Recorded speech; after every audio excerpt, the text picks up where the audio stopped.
오늘은 사순절 14번째 날입니다. 오늘도 자기를 부인하고 자기 십자가를 지고 예수님을 따라갈 수 있기를 바라고 십자가의 은혜를 깊이 경험할 수 있기를 바랍니다. 오늘 말씀도 다윗이 고백한 시입니다. 다윗이 생명의 위협을 느꼈을 때에 하나님의 도우심을 구하는 시인데요. 이 시편의 배경이 성경에 잘 나와 있습니다. 그럼 시편을 보면 그 1절 그 위에 이렇게 장 옆에 또 뭐 써 있죠. 이것이 이제 이 시편의 배경입니다. 여러분 성경을 보면요, 시편 54편 그 옆에 다윗의 마스길 그러면서 인도자를 따라 현악에 맞춘 노래하면서 뭐라고 그 배경이 나오죠? 10사람이 사울에게 이르러 말하기를 다윗이 우리가 있는 곳에 숨지 아니하였나이까 하던 때에, 이때 다윗이 하나님 앞에 고백했던 시가 54편이 되는 거예요. 다윗은 사울 왕을 피해 도망 다녔죠. 그래서 숨을 곳이 없었습니다. 그래서 보통 광야나 어떤 수풀이나 정말 사람들이 잘 살지 않는 그런 곳에서 지내야 됐는데, 그러나 그곳마저도 발각되었습니다. 그래서 다윗은 가는 곳마다 사람들은 다윗이 있는 곳을 사울 왕에게 알려주었습니다. 한두 번도 아니에요. 그래서 또 여기서 발각되면 일로 도망가고, 여기 발각되면 여기도 도망가고, 계속 도망 다녀야 되는 거예요. 여러분, 이게 얼마나 절망적인 상황입니까? 이 사람들이 누가 나를 볼 수 있는 거 아닙니까?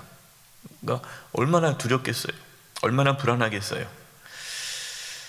그런 상황에 다윗은 끝까지 하나님을 찾습니다.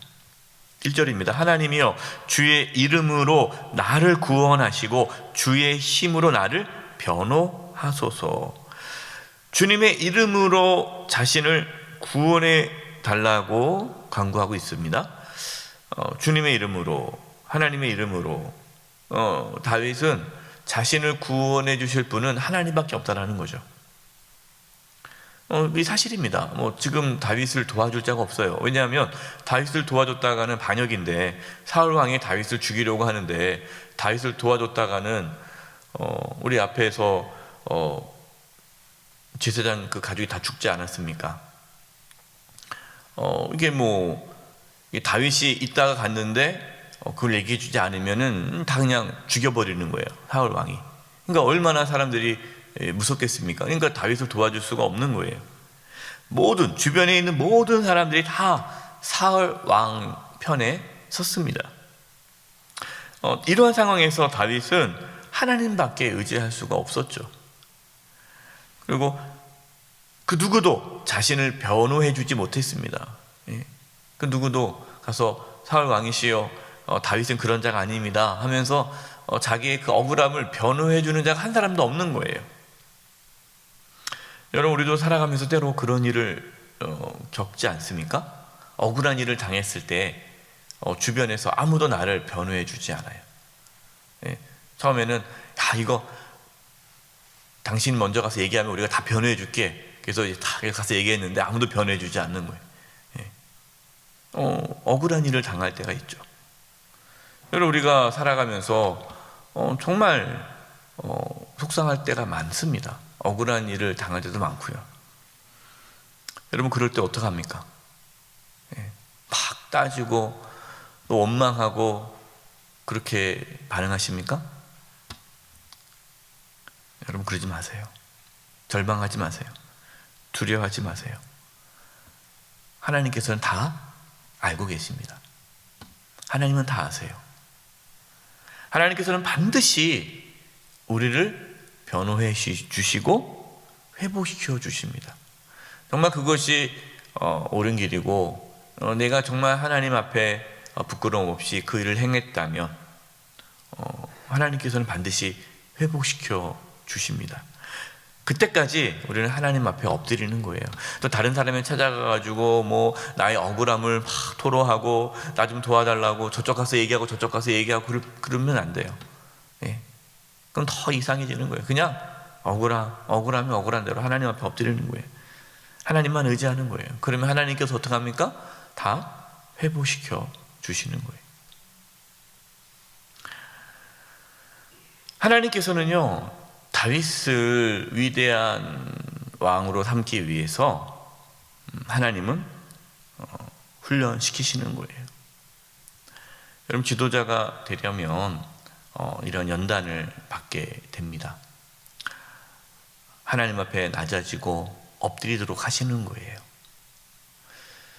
혹시 여러분의 자녀 중에 또 여러분 가운데 어떠한 억울한 일을 당하고 또 말할 수 없는 고통을 겪고 이게 언제 끝날지 모르는 이 환난이 계속해서 찾아온다면 여러분 그때 하나님 앞에 엎드리십시오.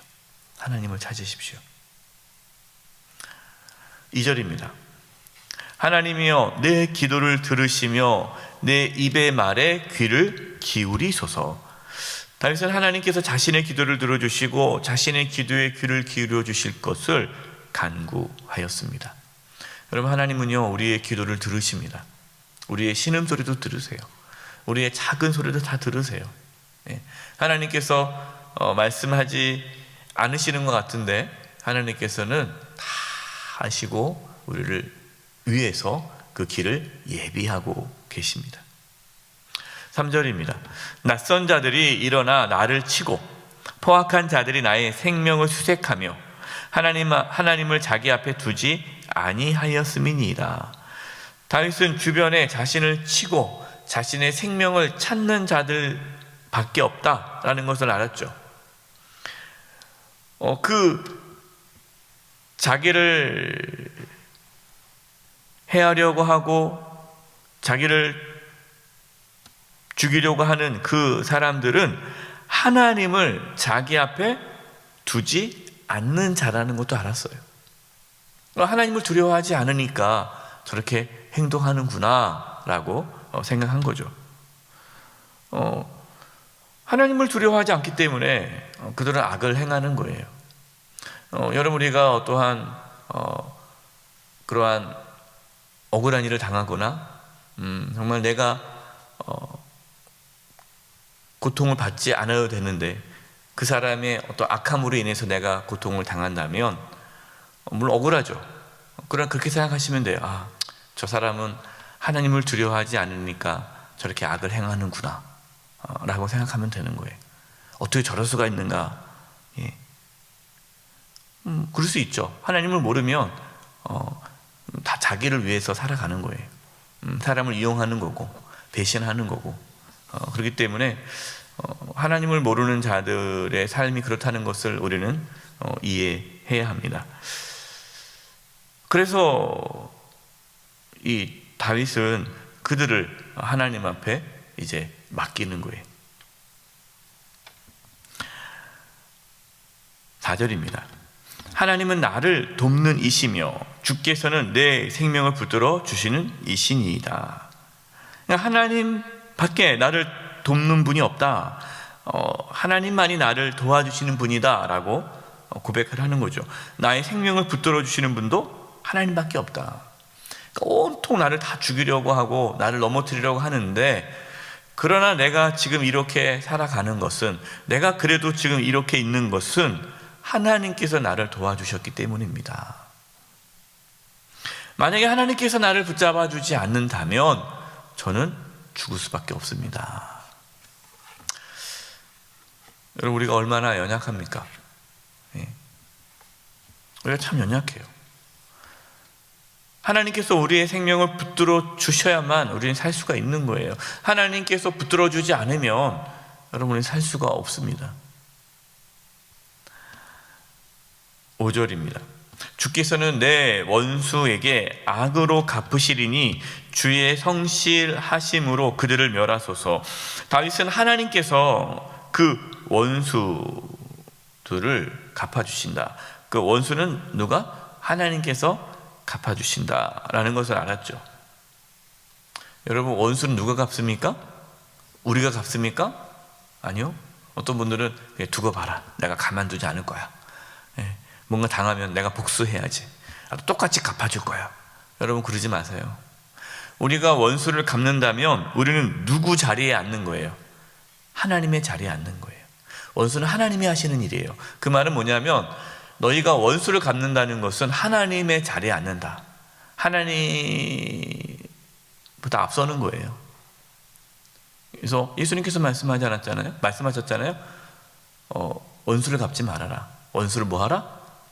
사랑하라. 원수를 사랑하는 거예요. 원수를 축복하는 거예요. 나를 힘들게 하고 나를 괴롭히고 그런 자들 끝까지 용서하고 품는 거예요. 축복하는 겁니다. 하나님께 맡기는 거예요. 그게 믿음의 삶이에요. 다윗은 하나님 손에 맡겼습니다. 자기를 헤아리는 모든 자들을 주님 손에 맡기는 거예요. 6절입니다.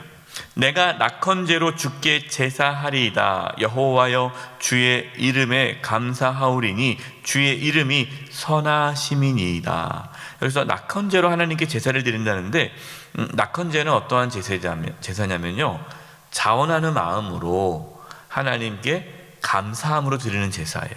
자원하는 마음으로.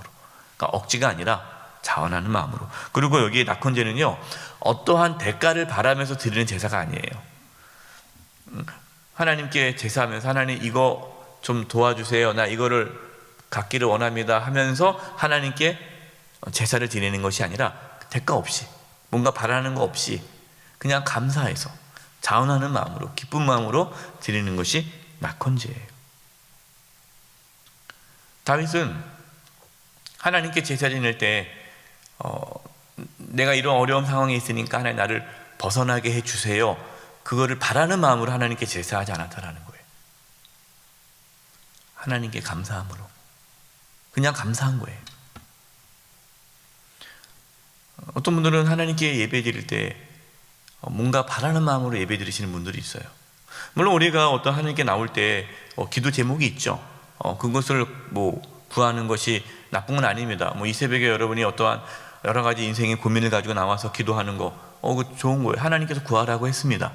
그러나 이제 문제가 뭐냐면, 내가 하나님 앞에 예배하고 찬양하고 경배하고 하나님을 섬기는 그 속에 뭔가 나의 어떤 이익과 뭔가 내가 원하는 것을 얻고자 하나님을 섬기는 모습은 잘못된 신앙이라는 거예요. 그냥 하나님께 감사한 거예요. 다윗은 자신이 처해 있는 상황이 감사해서 하나님 감사를 드리는 것이 아니라, 주의 이름에 감사하오니 주의 이름이 선하심이니이다 하지 않습니까? 하나님의 선하심을 믿기 때문에 감사한 거예요. 그러니까 지금 내가 처해 있는 상황에 그냥 감사가 아니라 하나님의 선하심을 믿고 감사하는 거예요. 내가 어떠한 상황에 처했을지라도 하나님의 선하심을 믿기 때문에 하나님 앞에 감사할 수 있는 거죠. 7절 보겠습니다. 참으로 주께서는 모든 환난에서 나를 건지시고 내 원수가 보응받는 것을 내 눈이 똑똑히 보게 하셨나이다. 다윗은 지금 자신이 처해 있는 현실, 내가 지금 처해 있는 현실이 아닌 하나님께서 반드시 자신을 모든 환난에서 건져주시고 원수를 갚아주실 것을 믿음의 눈으로 바라보았습니다. 여러분, 우리는 지금 현실, 내가 지금 처해 있는 이 상황을 바라보면서 하나님께 감사를 드리는 것이 아니라 하나님의 선하심을 믿고 앞으로 펼쳐질 그 하나님의 승리를 기대하면서 우리는 감사하며 살아가는 거예요. 저와 여러분은 반드시 승리합니다. 우리에게는 천국이 이미 주어졌고요, 우리에게 영원한 생명이 있어요. 반드시 하나님께서는 이 모든 것을 합력하여 선을 이루실 것입니다. 그것을 믿고 오늘도 담대히 감사하며 기뻐하며 살아갈 수 있기를 간절히 축원드립니다. 기도드립니다. 기도하겠습니다. 하나님 아버지, 저희들에게 믿음을 부어주셔서 지금 당장의 눈앞에 펼쳐진 모든 환난과 고난과 역경에 낙심하지 않게 해주시고, 하나님의 선하심을 믿고 하나님을 바라보며 원수 갚는 것이 하나님의 손에 있음을 알고 감사하며 살아갈 수 있도록 도와주시옵소서. 예수님의 이름으로 기도드립니다. 아멘.